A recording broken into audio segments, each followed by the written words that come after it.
Welcome back to the channel. I see that the United States is doing the brave thing, which is demanding a negative test before passengers from China return to the United States. But the order goes into effect, not right now, January 5th. So come in while the coming is good, okay? That's the order. This is obviously an absurd policy. It's going to make many people's lives inconvenienced. It's going to make some testing companies in China rich. It's not going to actually help anybody in the planet. Not going to help Americans. Not going to help anybody. It's a brain-dead policy. It's a failed policy. And it's part of a failed ideology. And that ideology is something that the CDC director endorses. Let me read you her tweet. Rochelle Walensky. We can't stop the spread of COVID-19, but pre-departure testing and the requirement to show a negative test result when flying from China to the U.S. can help slow the spread as we work to identify and understand any potential new variants. See, there's partly a kernel of truth in that. That's the part where we're not able to stop any variants from reaching this country. Did you know, throughout this entire pandemic, all of the border closures, all of the testing requirements, all of those stupid rules that kept Novak Djokovic from participating in our U.S. Open, those actually stopped 0 variants from spreading across the globe. That's right. All of this disruption stopped 0 COVID-19 variants. All of the variants always spread everywhere. It's a highly contagious respiratory virus, and people will always interact in a global world.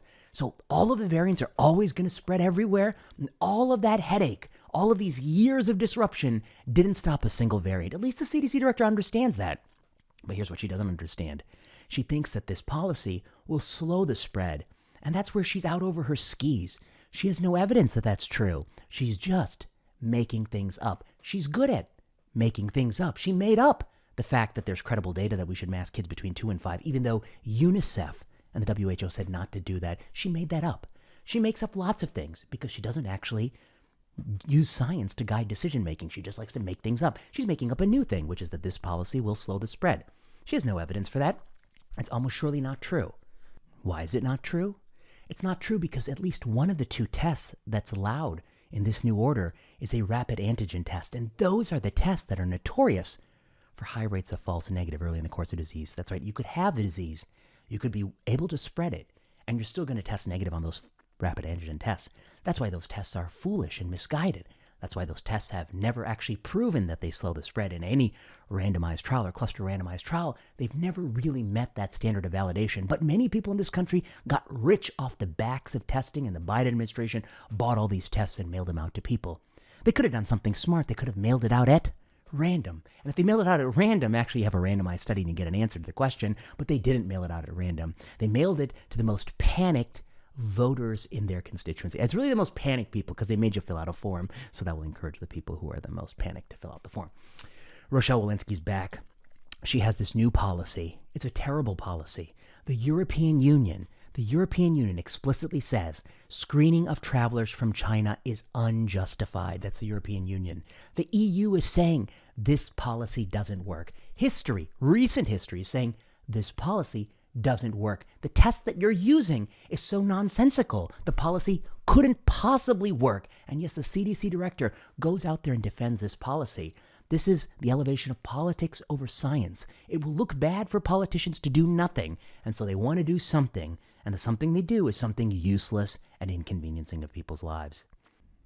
These interventions are not actually neutral. They're actually deleterious. They interfere with the lives of people. They disrupt travel. They disrupt plans. And they don't actually make anyone safer. We should be embarrassed that the agency that constantly asks why no one trusts them are making policy recommendations that have been contradicted by recent history and don't even make sense prima facie. More to the point, they have no evidence to support these policies, but they've been doing that for years. Here's the question I want to ask you. Anthony Fauci is stepping down today from NIAID, and Rochelle Walensky has been leading the CDC. Did you know that with their budgets of billions of dollars in the setting of a great pandemic, did you know that neither of these 2 leaders conducted even one randomized study to guide any of their decision-making? Not even one NPI randomized study. Not even one randomized study of 3 versus 6 feet. Not even one randomized study of passing out tests. Not even one randomized study of boosters. They did not use their budgets and their office and their staff to conduct a single randomized study. What's my point here? My point here is that how can we call these people scientists? I mean, you literally control the NIAID budget, and you thought the right number of NPI RCTs is 0.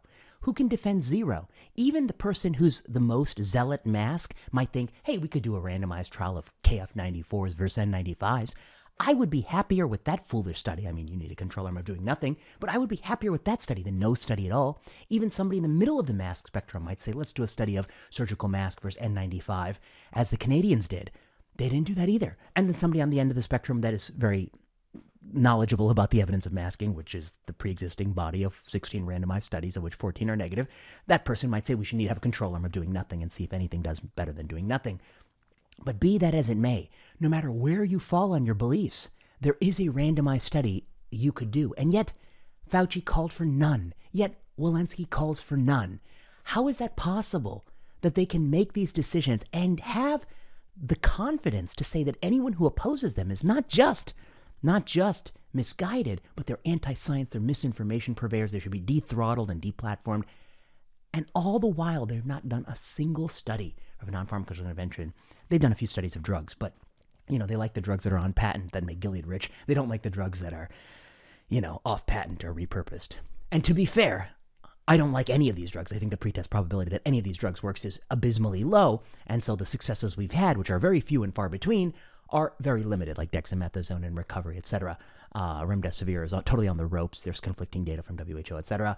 And Paxlovid works well if you're unvaccinated and high risk, but if you're like most people in America vaccinated or you've already had COVID, we got no credible data. So they have a problem here with evidence generation broadly. They have a problem with even vaccine evidence generation. They could have done lower doses in adolescent men. They never did that study. So here they go back to their roots, which is a discriminatory, draconian testing requirement from China. They're very worried that China is going to spawn a new variant that's going to be far more lethal. Is this a real worry or is it science fiction? I mean, and insofar as you're worried that some country will spawn a more lethal COVID-19, you could also be worried that a new virus will leap out of the lab. I mean, the pangolin, it'll come from the pangolin. You could also be worried about a new influenza. So as long as we're talking about the boogeymen that don't yet exist, it could be a new pandemic. It could be a huge elevation in death rate from this pandemic.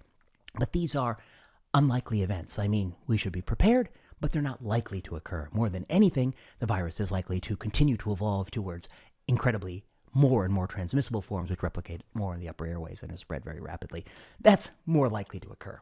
And insofar as there will be some highly contagious respiratory virus that emerges in China, it's going to spread anyway. She says this will slow the spread. She has no evidence for that because she likes to say things that doesn't have evidence for. That's the nature of what she's been doing remotely on Zoom, because she also doesn't go into the office.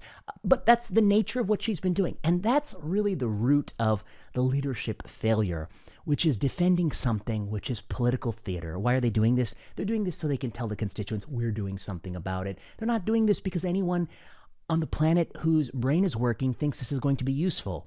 And doing things just to please your constituency is not following the science. It's following the idiots in your party. It's following public opinion. It's following foolishness. And it's following xenophobia. And so that's what they're capitulating to. This is a terrible decision, emblematic of all their terrible leaderships. I know people say CDC director's in a hard place. There are people who think she should do too much or even more than what she's doing. People think she's doing too much already and they should do less of what she's doing. I have no sympathy because there is a way to settle these issues. Think of studies that will answer the question, does this have a benefit and is it worth the trade-offs? And run those studies. And that will answer the question for anybody. The more you make these gut feeling decisions, the more you allow all these people to have their gut feeling intuition. Bring evidence into it. Run the correct study.